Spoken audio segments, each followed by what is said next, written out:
Ahoy ahoy fellow bookworms, my name is Caroline and I like to read books, so let's talk about them. Today's video is all about quick reads. These are books that took me anywhere from one sitting to one day to read. They are all under 250 pages and I'm excited to share them with you guys. Quick reads are really great to know about. You can use them for readathons, you can use them at the end of the year if you're trying to make your Goodreads goal or something, or you can read them if you're like me and you enjoy reading short books. I have 7 books to show you guys and none of them are middle grade or comic books or graphic novels because I'm going to be doing separate recommendations videos for those, but let's just jump straight in. I'm going to start with the shortest book and then work my way up to the longest ones. So coming in at 119 pages, the first book I have is Gachar Gochar by Vivek Shanbhag. This is the author's first work that has been translated into English, and I found out reading the little author bio at the end that back in India he's also written 2 plays. And I think because he's written plays, he's able to tell a really great cohesive and complete story in only 119 pages. The story in this book follows an incredibly poor family in India who suddenly come into a lot of money, and it looks at how their family dynamic changes when money isn't what's keeping them together anymore. It's really interesting, it's really well written, it's strangely compelling, it's kind of funny at times.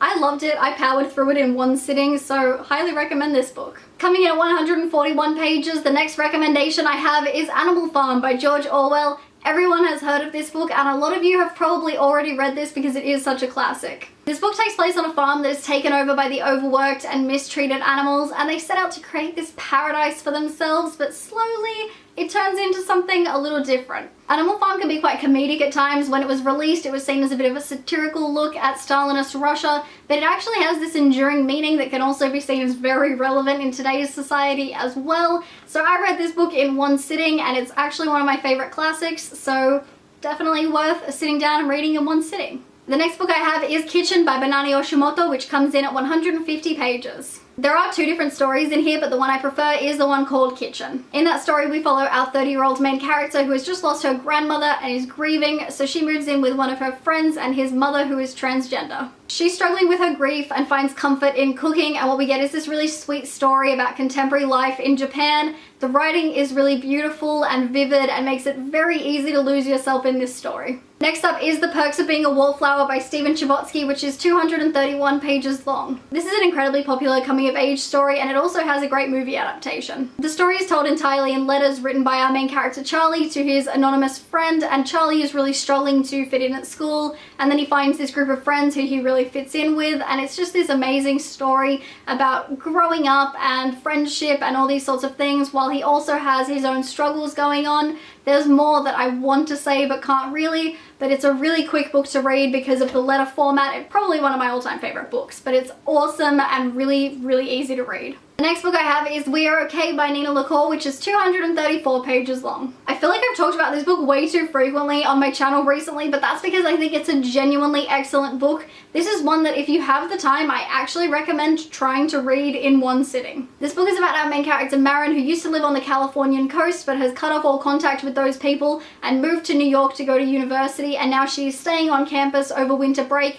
and one of the people from her previous life, her best friend Mabel, is coming to visit her, and she's going to have to confront all these things about her previous life. This story is really emotional and deals with grief and growing up and isolation and all those sorts of things, and I think in order to get the full impact of those emotions, it is really good to try and read this in one sitting if you can, but if not, you'll still probably really enjoy it, so just give it a go. Next up, coming in at 236 pages, we have A Monster Calls by Patrick Ness. When I hold this, it actually seems bigger, but the margins are really big and it's quite dialogue heavy, so it's definitely a speedy read. This story follows a young boy named Connor whose mother is dying of cancer, and Connor doesn't really want to acknowledge that, and suddenly he starts getting visited by this monster in the middle of the night who tells him these stories, and things kind of go from there. I read this book in 1 or 2 sittings, and that's not because the margins were huge or it was dialogue heavy or whatever I said before, but actually because it was incredibly compelling and I just did not want to put it down. The final book that I have comes in at 254 pages, and it's The Smell of Other People's Houses by Bonnie Sue Hitchcock. This is a book that I wish I saw more people talking about. It follows 4 teenagers in Alaska in 1970 who are all struggling in their own way. One of them wants to run away, one of them wishes she was invisible and stuff like that, and it's so beautifully written and really touching. Like I said, the writing is the strong point. It's honest and gritty and you really root for the characters throughout the book, but also it conjures up such vivid images of the journeys that they're going on that you feel like you're there with them, and it made this book so compelling to read.